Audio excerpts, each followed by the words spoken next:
কুকথার অন্তহীন স্রোত, খারাপ কথা বলার যদি প্রতিযোগিতা হয় কারা জিতবে, আপনারা না তৃণমূল কংগ্রেস? আমাদের ক্ষেত্রে যেটা হচ্ছে ভুল, আমি সেটাকে ছোট করছি না, আমারও মন খারাপ হয়ে গেছে যখন ঘটনাগুলো ঘটেছে, শুনেছি আমি, সেটা ব্যতিক্রম।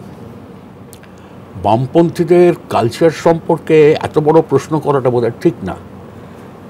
রাজনৈতিক সংস্কৃতি তো বটেই, সংস্কৃতির বৃহত্তর অর্থে একটা সময় ছিল, অতি সে বড় বক্তৃতা হয়ে যাবে, 40-এর দশক 50-এর দশক, বামপন্থীরা মানেই হচ্ছে সংস্কৃতি। সংস্কৃতি আমাদের রাজ্যের সবচেয়ে সুন্দর ধারাটা হচ্ছে বামপন্থীদের তৈরি করা।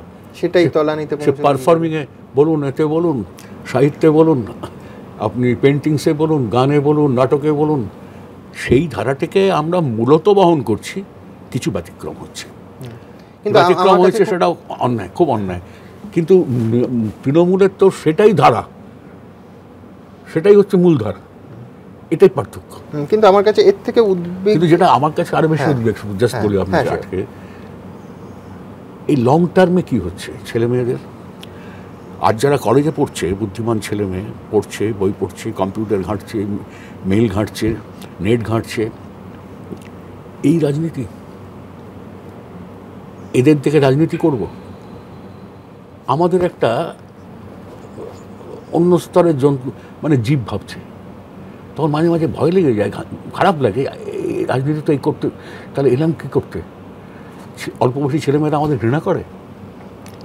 আমাদের সময় দেখেছি কংগ্রেসের নেতাদের দেখেছি, সোশ্যালিস্ট নেতাদের দেখেছি, কমিউনিস্ট নেতাদের দেখেছি, বেস্ট ছেলেমেয়েরা, মানুষরা সব তখন।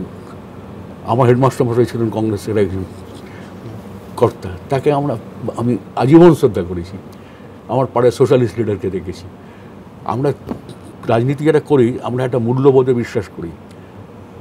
আজকের ছেলেমেয়েরা দেখছে রাজনীতি, এই ভাষা, এই তাদের ভঙ্গি, এই তাদের কার্যকলাপ, আমাদের তো ঘৃণা করতে আরম্ভ করবে। ঘৃণা করতে আরম্ভ করলে বামপন্থীরাও বাদ যাবো না, আমাদেরও ঘৃণা করবে। তাহলে আমরা কী রেখে গেলাম রাজনীতিতে? এইটা আমাকে খুব আতঙ্কিত করে তোলে।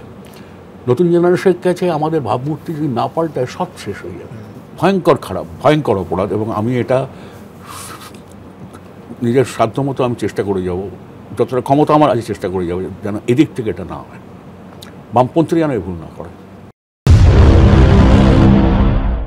অনেকে বলেন যে পুলিশের ভূমিকা এইরকমই থাকে, যে সরকারই আসুক পুলিশের একটি অংশের ভূমিকা হয়। আমার অভিজ্ঞতা অন্য, চেষ্টা করে একটা অংশের যারা খুব দুর্বল অফিসার, কাজকর্ম ভালো বোঝে না বা পারে না করতে, পারফর্ম করতে পারে না, তারা চেষ্টা করে এসে আমাদের কাছাকাছি এটা একটা হিসাব করা।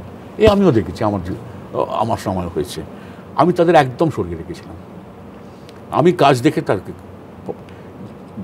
জায়গা দিয়েছি। আমরা ওই রাজনীতি অন্তত রাইটার্স থেকে হয়নি, কিছু এলাকায় হয়েছে, আমি শুনেছি পরে, বা তখনও জানতাম, যেটা আপনাকে বললাম, কিছু অফিসার তাদের নিজেদের স্বার্থে পার্টির আনুগত্য চায়, পার্টির কাছে তাদের আনুগত্য আছে, এরকম একটা দেখায়। এটা একদম সরকারের এড়িয়ে চলা উচিত।